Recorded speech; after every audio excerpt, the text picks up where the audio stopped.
If you're responsible for booking a keynote for an entrepreneur event, leadership retreat, a conference, an association event, one decision quietly carries more risk than most people realize.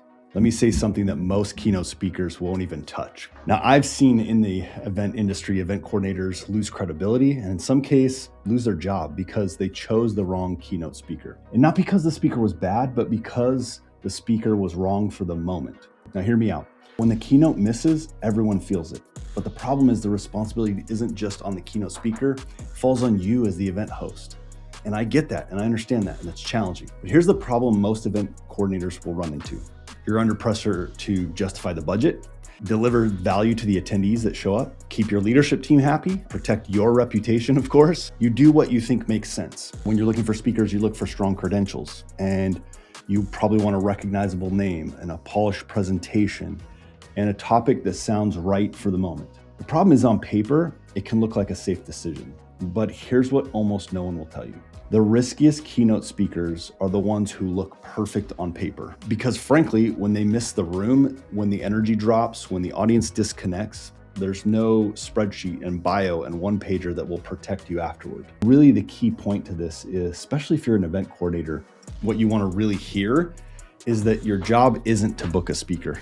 Do you hear that? Your job is not to book the speaker. It's to create a moment that validates the entire event. You're the one that people look at. You're the one that people will check. When the audience feels disengaged, when the feedback comes in and you've seen those feedback forms and they circle back and the feedback is flat, the event just didn't land, right? The event doesn't produce the momentum you were looking for. And I know this because I've worked with enough event hosts to really know what's at stake. You don't need the most impressive speaker, the one that's there for themselves. That happens too. You need the surest bet, the speaker who understands that your reputation is riding on the ability to read the room, adjust in real time, deliver something people can actually carry with them. What can they implement come Monday? That's really important, by the way. It's not just the applause, it's what can they implement. So let me give you the framework that I've seen separate events that fall flat from events that people talk about for years. There are three things that the right keynote speaker always gets right. Number one, they understand the emotional state of the audience. Say it's an entrepreneur event, right? They don't need to show up getting more information. The speaker needs to show up because they know the person there is carrying responsibility and heaviness. And if a speaker can't name that reality in the first few minutes, the audience never really leans in. Great speakers don't start with content. They start with seeing the audience, recognizing them. Number two, they build the keynote around one clear shift, one thing that they can implement. Most speakers, right, they try to deliver value by saying more. And the best speakers create value by saying less with precision.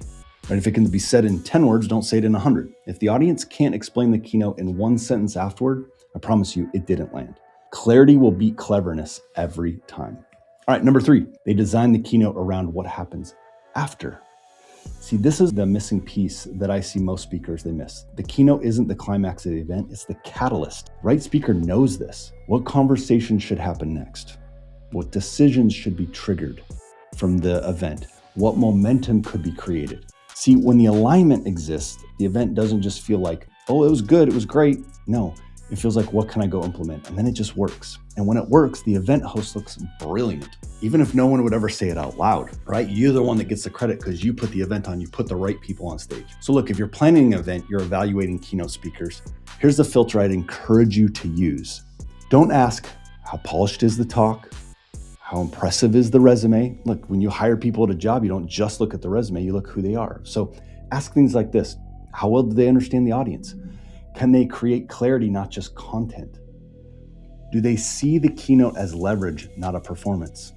Because the safest keynote speaker isn't the flashiest one. It's the one that understands that the decision carries the weight, and they treat it that way. They treat it with the responsibility that it is. And when you get that right, everyone wins.